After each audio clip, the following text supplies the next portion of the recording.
Charles Bronson caught a gang recruiting his stuntman's son. His response destroyed their operation. The phone call came at 11:30 p.m. on a Friday night in August 1980. Charles Bronson was at home in Malibu, reading through scripts for his next film, when his phone rang. "Charlie. It's me, Eddie." Eddie Delacroix had been Charles's stuntman for 6 years. A tough Cajun from Louisiana who could drive a car through a brick wall, fall off a building, or take a punch that would knock out most men. But tonight, Eddie's voice was shaking. "Eddie, what's wrong?" "It's my boy, Charlie. My kid Marcus. He's gotten himself mixed up with some bad people." Charles set down his script. Marcus Delacroix was 17 years old, a good kid who'd grown up on movie sets and always treated Charles with respect. More importantly, he was Eddie's pride and joy, a smart teenager who was supposed to start college in the fall. What kind of bad people? Gang members. They call themselves the West Side Serpents. Been recruiting kids in our neighborhood for months now. They got Marcus doing things that could get him killed or sent to prison for the rest of his life. Charles felt his jaw clench. What kind of things? Drug running at first. They convinced him it was easy money, just driving packages from one place to another. But tonight. Eddie's voice cracked. Tonight they told him he has to participate in an initiation. They want him to rob a liquor store in Compton. Armed robbery, Charlie. They gave him a gun. Where is he now? I don't know. He left the house around 9 o'clock. Said he'd be back late and not to wait up. But I know what's happening. I know what they're making him do. Charles stood up and walked to his window, looking out at the lights of Los Angeles spreading below his hillside home. Somewhere out there, a good kid was about to throw his life away because some criminals had convinced him that violence was the answer to his problems. "Eddie, have you called the police? And tell them what? That my son is about to commit armed robbery. They'd arrest him, Charlie. He'd go to prison. His whole future would be destroyed. His future's going to be destroyed anyway if he goes through with this." Eddie was quiet for a moment. "Charlie, I know this isn't your problem. But I don't know who else to call. You're the only person I know who understands how to deal with people like this." Charles had been getting calls like this more and more often. His reputation for playing vigilantes in movies had somehow translated into people thinking he could solve real-world problems that the police couldn't handle. Usually, he referred people to the proper authorities and stayed out of it. But Marcus wasn't just any kid. Marcus was Eddie's son, and Eddie was like family. "Do you know where this robbery is supposed to happen?" "Martinez Liquor on Crenshaw Boulevard." Marcus mentioned the name when he thought I wasn't listening. Charles looked at his watch. 11:35 p.m. If the robbery was happening tonight, there wasn't much time. "Eddie, meet me at the corner of Crenshaw and Martin Luther King in 30 minutes. And bring everything you know about these West Side Serpents, names, addresses, anything that might help us find Marcus before he does something stupid." 25 minutes later, Charles was sitting in his Cadillac at the designated intersection, waiting for Eddie. The neighborhood was different from Malibu. Smaller houses, fewer streetlights, the kind of working-class area where Charles had grown up before Hollywood changed his life. Eddie arrived in his pickup truck, his face drawn with worry. He got into Charles's car and handed him a notebook. "I wrote down everything I could remember," Eddie said. "The gang operates out of an abandoned warehouse on Central Avenue. Their leader is a guy named Vincent Viper Rodriguez. Marcus mentioned him a few times." Charles flipped through Eddie's notes. The West Side Serpents were a relatively new gang, but they were aggressive and well organized. They specialized in recruiting middle-class teenagers who were looking for excitement or easy money. "Eddie, these guys aren't just neighborhood punks. They're running a sophisticated operation. Drug distribution, armed robbery, probably worse." "I know. That's why I'm so scared." Marcus is a good kid, but he's not street smart. He doesn't understand what he's gotten himself into. Charles started the car. Let's go find him. They drove to Martinez Liquor on Crenshaw Boulevard. The store was still open, its neon signs casting colored shadows on the empty parking lot. Charles parked across the street where they could watch the entrance. If Marcus is really planning to rob this place, he'll probably wait until just before closing time. Fewer customers, less chance of complications. They waited in silence for 20 minutes. At 12:15 a.m., a beat-up Chevy Impala pulled into the liquor store parking lot. 3 young men got out, 2 African American, 1 Latino, all wearing the red bandanas that Eddie had told Charles were the Serpent's colors. One of the young men was Marcus Delacroix. "That's him," Eddie whispered. "That's my boy." Charles could see that Marcus was nervous, fidgeting with something in his jacket pocket.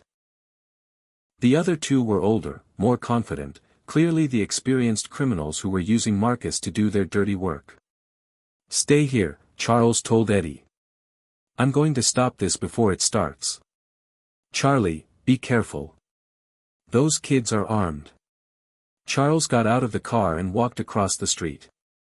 He'd learned long ago that sometimes the best way to handle a dangerous situation was to walk right into the middle of it and take control. The 3 young men were standing beside their car, having what looked like a heated discussion.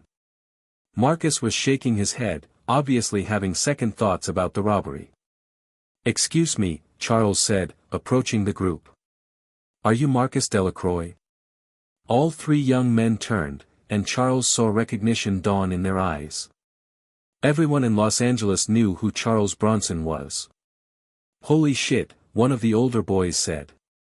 "You're Charles Bronson." "That's right. And Marcus, your father is very worried about you." Marcus looked like he wanted to disappear. "Mr. Bronson? What are you doing here?" "I'm here to take you home before you do something that ruins your life." The older boy, who Charles assumed was the leader of this particular group, stepped forward. "This ain't your business, Mr. Bronson. Marcus is with us now." "What's your name, son?" "Jerome. Jerome Washington. And like I said, this ain't your concern." Charles looked at Jerome, maybe 19 years old, trying to act tough but clearly intimidated by finding himself face to face with a famous actor. "Jerome, let me explain something to you. Marcus's father is a friend of mine. That makes Marcus my concern. And right now, you're trying to convince him to commit armed robbery, which makes you my problem." "We ain't forcing nobody to do nothing," the third boy said.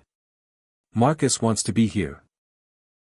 Charles looked at Marcus, who was clearly terrified and confused. "Marcus, do you want to be here?" I don't know.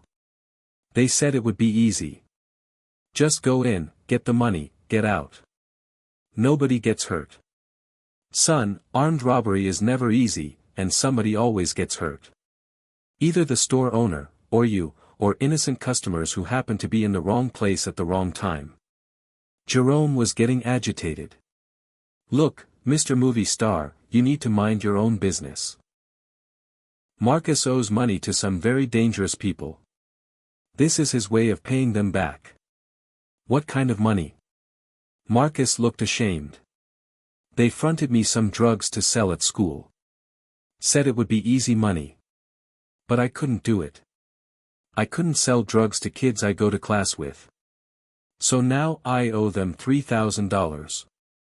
Charles felt his anger rising. This was exactly how gangs operated. They hooked kids with small favors, then trapped them with debts they couldn't repay.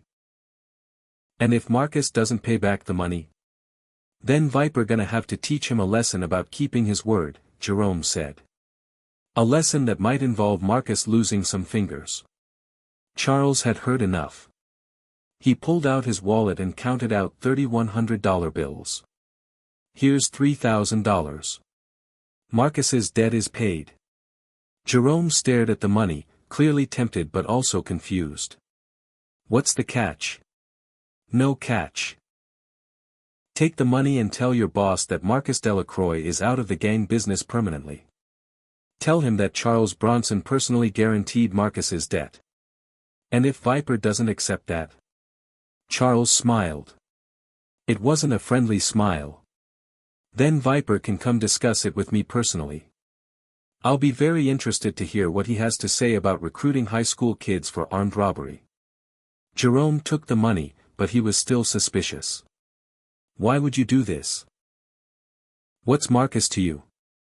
Marcus is the son of a man who's risked his life for me dozens of times. That makes him family. And I protect my family. Charles turned to Marcus. Get in my car. Your father is waiting for you. What about them? Marcus nodded toward Jerome and the other boy. They're going to drive away and forget this ever happened. Aren't you, Jerome? Jerome was counting the money, his attention divided between the cash and Charles's reputation. Yeah. Yeah, we're cool. Marcus is out of the Serpents. Debts paid. But Charles wasn't finished. As Jerome and his friend got back into their car, Charles knocked on the driver's side window. Jerome, one more thing. I want you to give Viper a message for me. What kind of message? Tell him that Charles Bronson knows what the West Side Serpents are doing. Tell him I know about the drug distribution, the recruitment of minors, the armed robberies. Tell him I'm watching. Jerome's face went pale. You gonna call the cops on us? That depends on what Viper does next. If he stops recruiting kids, if he keeps his operation away from schools and families, then maybe I don't make any phone calls. But if I hear about the Serpents targeting teenagers again. Charles left the sentence unfinished, but the implication was clear. The next morning, Charles called Detective Ray Santos, a friend in the LAPD gang unit. Ray, I need to tell you about a gang called the West Side Serpents. They're recruiting high school kids for drug running and armed robbery. Charles provided all the information Eddie had gathered, plus what he'd learned from Jerome and Marcus. Within a week, the LAPD had arrested 6 members of the West Side Serpents, including Viper Rodriguez. But more importantly, the arrests led to a broader investigation of gang recruitment practices in Los Angeles schools. The district attorney's office began prosecuting adults who recruited minors for criminal activities as a separate, more serious offense. Marcus Delacroix started college at UCLA in September 1980, majoring in criminology. He graduated with honors and became a social worker specializing in gang intervention programs. In 1995, 15 years after that night in the liquor store parking lot, Marcus was running a nonprofit organization that helped at-risk youth avoid gang involvement. At the organization's annual fundraiser, he told the story of how Charles Bronson had saved his life. I was 17 years old and about to throw away my future, Marcus told the audience. I was scared, I was in debt, and I thought armed robbery was my only way out. He paused, looking out at the crowd of donors and community leaders. But Charles Bronson showed me something that night. He showed me that there are people in the world who will fight for you even when you've given up on yourself. He didn't just pay my debt, he gave me back my future. Marcus's voice grew stronger. Every kid I've helped over the past 15 years, every teenager who chose education over crime, every family that stayed together instead of being torn apart by gang violence, that's Charles Bronson's legacy too. Charles Bronson continued to support Marcus's organization for the rest of his life. When Charles died in 2003, Marcus spoke at his memorial service. People think of Charles Bronson as a tough guy who fought bad guys in movies, Marcus said. But I know him as a man who fought for good kids who were being led down the wrong path. He looked out at the congregation. That night in 1980, Mr. Bronson could have called the police and let me get arrested. Instead, he paid my debt and gave me a chance to make better choices. He taught me that real toughness isn't about violence, it's about protecting people from violence. Today, the Marcus Delacroix Youth Center in South Los Angeles has helped over 2,000 at-risk teenagers avoid gang involvement. The center's motto, displayed prominently in the lobby, comes from advice Charles gave Marcus that night: your past doesn't determine your future, but your choices do. Above Marcus's office hangs a photograph of Charles Bronson with these words: to Marcus, sometimes the bravest thing you can do is walk away from a fight. Choose courage over crime. Charles Bronson. That's the Charles Bronson story that should be remembered. Not just the vigilante movies, but the man who saw a good kid about to make a terrible mistake and intervened before it was too late. The man who understood that sometimes preventing crime is more important than punishing it. Because sometimes the most important fight isn't against the criminals. Sometimes it's for the kids who haven't become criminals yet, who still have a chance to choose a different path if someone believes in them enough to show them the way.